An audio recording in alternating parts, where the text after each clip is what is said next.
خواجہ قطب الدین صاحب پہ بھی الزام لگتے رہے. ایک الزام یہ بھی لگا کہ قریب چلے گئے. ہوا کیا؟ جب بادشاہ مرید ہوا تو کہنے لگا حضرت جی میں نے بادشاہی نہیں کرنی, میں نے اب خانقاہ میں رہنا ہے. تو فرمایا بیٹا تو چھوڑ دے گا تو کوئی ظالم بیٹھ جائے گا. تو حضور پھر کیا حکم ہے؟ فرمانے لگے تو نے کرنی ہے. تو کہا حضور آپ وہ کہاں ہوتے ہیں, میں کہاں ہوتا ہوں, دل ہی نہیں لگتا. تو آپ فرمانے لگے میں ڈیرا اٹھا کے تیرے قریب لے آتا ہوں. خواجہ صاحب 1 کلومیٹر کے فاصلے پر ڈیرا اٹھا کے لے آئے. فرمانے لگے میں تیری تربیت کرتا رہوں گا, تو مخلوق کا بھلا کرتے رہنا. صلی اللہ علیہ, تو حضور کی امت کا اللہ اکبر. وہ قریب, اس وقت بھی لوگوں نے بڑی باتیں کی کہ دیکھو جی بادشاہ تھا نا تو پیر صاحب بھی نیڑے آ گئے. لوگ دیکھتے نہیں کہ اصل بات کیا ہے. خیر وقت گزر گیا, بادشاہی مرید ہو گیا, تو پھر دلی سارے میں اسلام, اتنا عدل انصاف, ہندوؤں کو بات پسند نہ آئی. انہوں نے کچھ مسلمان خرید لیے. سلطان شمس الدین التمش بیٹھا ہے دربار میں, جاگ رہے ہیں نا آپ لوگ, سب کہیے صلی اللہ علیہ. بڑی غور سے سننے والی بات. ایک دن سلطان شمس الدین تمش دربار میں بیٹھا ہے, قاضی عدالت بھی بیٹھے ہیں, مقدمات سنے جا رہے ہیں. باہر سے رونے کی آواز آنے لگی, چیخنے چلانے کی. بی بی بین کر رہی, کیا ہو گیا کیا ہو گیا. وہ ٹال لگے ہوتے تھے بادشاہوں کے, وہ بجنے لگے, زور ہونے لگا. بادشاہ نے کہا اس فریادی کو جلدی بلاؤ. وہ اندر عورت آئی تو چیخ چیخ کے رو رو کے اس نے اپنے کپڑے پھاڑ پھاڑ کے, برا حال, 2 مہینے کا بچہ. لوگ اس کی آہو زاری پر اس کی طرف متوجہ. بھی کیا ہوا, پانی پلاؤ بٹھاؤ, یہ کیا ہو گیا. کہنے لگی لٹ گئی, عزت برباد ہو گئی, تباہ کر دی گئی. میں کیا ہوا؟ کہنے لگی بادشاہ ایک شخص میرا غیر شرعی خامند بنا, پھر مجھے حمل ہوا, پھر میری گود میں یہ بچہ ہے 2 مہینے کا. اب گئی ہوں تو وہ کہتا ہے کہ میرا تو تیرے سے تعلق ہی کوئی نہیں. بادشاہ کہنے لگے یہ سلطان شمس الدین تمش کی جگہ ہے, اور میں نے رسول اللہ صلی اللہ علیہ وسلم کے دین کے مطابق حکومت استوار کی ہے. کون ہے جو تیرے ساتھ؟ ابھی گردن نہ کاٹ دوں گا, بات کر کون ہے. کہنے لگی تو کچھ بھی نہیں کرے گا, کوئی کچھ نہیں کر سکتا. لوگ کلمے چھوڑ کے بیٹھ گئے, توجہ ادھر ہو گئی. پراپوگنڈے بڑا اثر کرتے ہیں معاشرے پہ. رنگ ایسا عجیب ہے, انداز ایسا عجیب ہے. فرمایا بات تو کر. اس عورت کی آواز گونجی تو حالات ہی خراب ہو گئے. کہنے لگی بادشاہ حوصلہ پیدا کر سننے کا. کہا تو بات کر. کہنے لگی میرے گود میں جو بچہ ہے یہ قطب الدین بختیار کاکی کا ہے, یہ تیرے پیر کی ناجائز اولاد ہے. اٹھاؤ, پروفیسر سلیم چشتی نے PhD کی ہے, وہ لکھ رہے ہیں اس واقعے کو. تیرے پیر کا ناجائز بچہ ہے. ہاتھ کانپنے لگے بادشاہ کے. کہنے لگے یا اللہ کبھی تو قیامت برپا کر دے تو معاملہ ٹھیک ہو جائے, میں تیری زبان کھینچ دوں گا تیری گرد. تو نے بات کیسے کی؟ کہنے لگی میں نے کہا تھا نا تیرے اندر حوصلہ نہیں, میری عزت تار تار ہو گئی اور تو پیر بچا رہا ہے. اللہ اکبر. سلطان شمس الدین تمش آسمان کی طرف دیکھ کے کہنے لگے مولا مجھ مجرم کو جس کی برکت سے اٹھا کے تو نے مسجد میں پہنچایا, آج مجھے تو نے کس امتحان میں ڈال دیا. یہ کیا رنگ تو نے زندگی کا بنایا ہے. کہنے لگی بلا اسے, اڑاب گردن.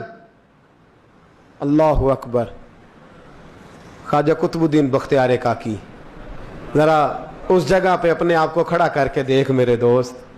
جو شخص دلی کے بازار میں نکلے تو دکانیں بند ہو جائیں, عورتیں گھروں میں گھس جائیں, جس کے نام پر چرچے ہوں دین کے, وہ شخص لاٹھی ٹکاتا ٹکاتا. عرس منانے آسان ہے, ڈھول ڈمکے کر کے گھروں کو جانا آسان ہے, پر ذرا ان کی راہوں کا مسافر تو بن انہوں نے انداز کیا اختیار کیا. حضرت خواجہ قطب الدین بختیار کاکی, خبر پھیل گئی.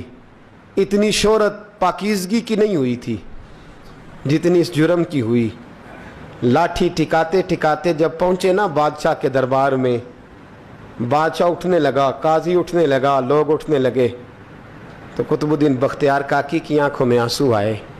مانے لگے بیٹو بیٹھ جاؤ, آج میں پیر بن کے نہیں آیا, میں مجرم بن کے آیا.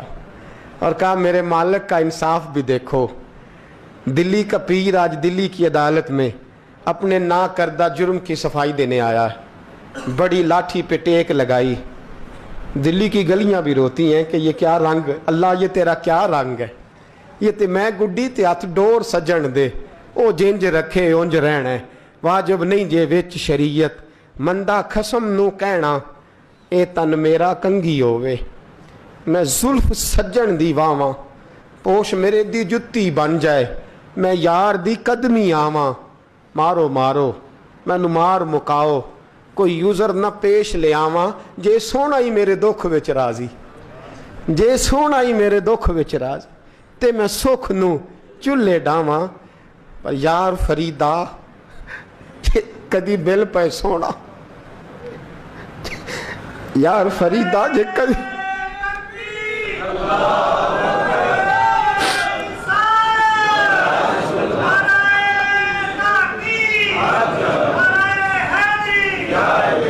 یہ کدی میل پہ سونا، بس انہوں رو رو حال سناواں، ٹیک لگائی ہے، کہنے لگی بی بی بول دے گواہی، کہنے لگی بی بی رب جانتا ہے، رب کا رسول جانتا ہے، پر میں تجھے نہیں جانتا، تو کون ہے؟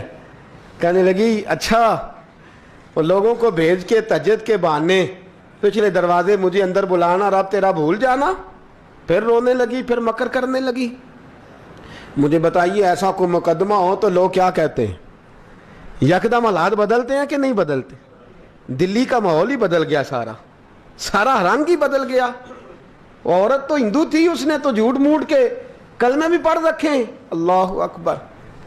خواجہ صاحب پوچھتے ہیں گواہ ہے کوئی تیرے پاس؟ تو 4 کلمہ پڑھنے والے کھڑے ہو گئے۔ اللہ کرے کلمہ پڑھنے والے بکا نہ کریں، آمین تو کہیں۔ وہ کھڑے ہو کے کہنے لگے ہاں ہم نے آتے بھی دیکھا ہے، جاتے بھی دیکھا ہے۔ خواجہ قطب الدین صاحب نے نظر عثمان کی طرف اٹھائی، کہنے لگے اچھا جو تیری مرضی، میں گڈی تے ہاتھ ڈور سجن دے، وہ جنج رکھے اونج رہنا ہے، واجب نہیں وچ شریعت، مندہ خسم نو کہنا۔ کہنے لگے سلطان یار ایک رات کی مہلت نہیں دے دیتا؟ میں سویرے سلطان بھی رو پڑا کہ پیر صاحب میں نوکر اور میں مولتے، اچھا حضور جیسے مرضی۔ باہر نکلے، خادم کہنے لگا حضور سواری پہ بیٹھ جائیں، وہ مانے لگے نہیں یار آج پیدل جانا ہے۔ اس دلی کے چونکوں نے مجھے بڑی سلامیاں دی ہے، ذرا میں دیکھوں تو صحیح دلی کے بازار میری رسوائی پہ کیا کہتے، مجھے ذرا یہ پتھر بھی کھانے دے، ان کا ذائقہ بھی۔ پیدل گئے، دنیا سو گئی تو دلی کے بادشاہ نے اجمیر کی طرف منہ کیا، خواجہ معین الدین حیات تھے۔ بے خبر ہو جو غلاموں سے وہ آقا کیا ہے، بے خبر ہو جو غلاموں سے وہ منہ کیا۔ کہنے لگے معین الدین میں کوئی لوارس تو نہیں نا، میں کوئی لوارس ہوں کہ یہاں جو میرے ساتھ مرضی ہو جائے؟ تیری مجبوریاں درست، مگر تیرا وعدہ تھا ساتھ دینے کا، وقت آیا ہے، میں کوئی لوارس نہیں کہ اب تو اجمیر میں بیٹھا رہے اور میں دکھ سارا اکیلے برداشت کروں۔ بڑھاپے کا مجھے بھی پتہ ہے، کمزوری کا مجھے بھی پتہ ہے، ذوف کا مجھے بھی پتہ ہے، پر تتی تھوڑے تھکڑے کھاندڑیاں، میں بھی تو تیرے نام تو مفت بھی کھاندڑیاں، مجھے بھی تو پتہ ہے نا منم غلام علی حیدریم قادریم تمز احمد رضا خمی زنم، میں نے بھی تو اپنا نام نہیں نہ تھا جپا، تیرا ہی جپا ہے ساری زندگی۔ یہ لفظ کہے، کہتے میں رویا، آنکھ لگی تو حضرت خواجہ معین الدین صاحب خواب میں ملے، کہنے لگے قطب الدین میرا انتظار کرنا، میں پہنچ رہا ہوں، میرا انتظار کرنا، میرا انتظار۔ کیا کہا میاں صاحب نے؟ کہتے ہیں مالی دا کم پانی دینا، پھل کچے ہون یا پکے، اے پیر مرید دے سر تے ہی رہندا ہے، جھوٹے ہون یا سچے۔ میں آیا، فکر نہ کرنا۔ حضرت سویرے اٹھے، پھر گئے عدالت، پھر کہا نہ بھائی پروٹوکول، مجرموں کا پروٹوکول نہیں ہوتا، میں اکیلا جاؤں گا۔ جس کے آگے پیچھے نعرے ہوتے تنے تنہا، 2-4 منٹ زیادہ لے لوں آج آپ حضرات۔ کہتے میں پہنچا عدالت اور جا کے جب کہا نا کہ ہاں جی حضور بتائیے گواہ بھی خلاف ہے مقدم بولیں. تو کہنے لگے مجھے میرے شیخ نے حکم دیا ہے کہ میرا انتظار کرنا. پھر وہ جو باتیں کرنے والے تھے کہنے لگے جی کون گیا تھا اجمیر, کون آیا ہے وہاں سے, ہمیں روحانی باتیں نہ بتائی جائیں, یہاں سے تو ایک دن میں پہنچا نہیں جا سکتا, ٹرین بھی 36 گھنٹے لیتی ہے دلی سے جانے میں. تو کہا یہ کیسے ہو سکتا ہے, کوئی رات کو رات آپ کو خبر ہو گئی, آپ کیس کو لمبا نہ کریں, بادشاہ مرید ہے, لگتا ہے کہ یہ راتوں رات بھگا دے گا پیر کو. اتنی باتیں خواجہ صاحب نے سنی. جب بے گناہ آدمی کو یہ باتیں سننی پڑتی ہیں پھر دل بڑا ٹوٹتا ہے, پھر بڑی تکلیف ہوتی ہے. حضرت کہنے لگے یارو تمہاری مرضی. شمس الدین تمش کی آواز گونجی, فرمایا جیسے انہوں نے کہا ویسے کیا جائے گا. 3 دن کے لیے عدالت برخاست کر دی جاتی ہے. چیم گوئیاں ہونے لگی, پھبتیاں کسی جانے لگی. تیسرے دن شام کا وعدہ تھا, چوتھے دن عدالت جانا تھا. قطب الدین بختیار کاکی کے پاس لوگ آ کے افسوس کرتے تو آپ بولتے نہیں. یہاں تو لوگ صفائیاں دیتے بولتے نہیں. فرماتے یار میں گڈی تے ہاتھ ڈور سجن دے, وہ جینج رکھے میں اونج ہی رہنا ہے, جیسے اس کی مرضی ویسے. جیڑیاں گڈیاں آپ ہی اڈیاں ہو نہ چڑھن اونچائیاں, وہی گڈیاں اونچیاں اڈیاں جیڑیاں سائیاں آپ چڑھائیاں. فرمایا ٹھیک ہے جیسے وہ رکھے میں راضی ہوں. اللہ اکبر. تیسرے دن کی مغرب کا وعدہ تھا. جب مغرب کا سورج ڈوب گیا نا, بڑے قافلے اجمیر سے آئے پر معین الدین نہ آیا. وعدہ کیا تھا یار نے آؤں گا دن ڈھلے. وہ خواجہ غلام فرید صاحب رحمۃ اللہ تعالیٰ علیہ فرمایا کرتے تھے نا, کوا کھانے لگا آنکھیں تو کہنے لگے کاغا اے تن سارا ہی کھائیو, میرا چون چون کھائیو ماس, میرے 2 نین نہ کھائیو, مینو پیا ملن دی آس. نے کہا سارا کھا جا, آنکھیں چھوڑ دے. اس نے کہا تھا میں آؤں گا, انتظار لمبا ہو گیا ہے پر میری امید تو نہیں نہ ٹوٹی. مغرب کی اذان ہوئی تو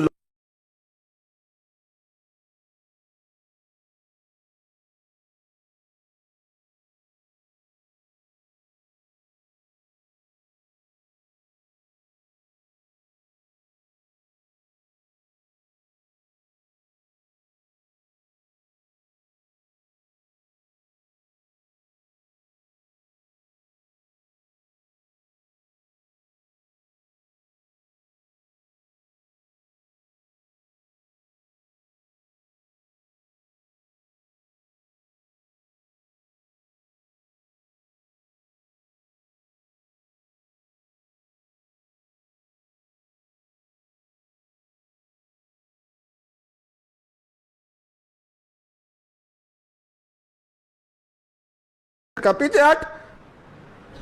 تو زیادہ عزت والا ہے کہ یوسف زیادہ عزت والا تھا؟ تو زیادہ مقام والا ہے کہ عائشہ زیادہ مقام والی تھی؟ چپ کر, یہ کچھ صوفیاء کا طریقہ ہے, چپ کر. عرض کی حضور غلطی ہو گئی, میں پہلے نہیں رویا, تو ملا ہے تو رویا ہو. میں پہلے نہیں تڑپا, میں نے شکوا نہیں, تو ملا ہے. اپنا ہی کو ملے تو دکھ یاد آتے ہیں نا. فرمایا چپ کر, جا سلطان سے کہہ دے سویرے نماز کے بعد عدالت لگا دے. سویرے جب عدالت لگی نا تو خواجہ معین الدین صاحب بازو پکڑا خواجہ قطب صاحب کا, نکلے تو دیکھا لائنیں لگی ہیں, مجمع لگا ہے, آنکھوں میں آنسو آ گئے. کہا حضور آپ کیوں روتے ہیں؟ فرمایا میرا دل تھا لوگ میرے قطب کی شان دیکھنے آئے, یہ کتنے بدبخت ہیں, میرے قطب کی رسوائی دیکھنے آئے.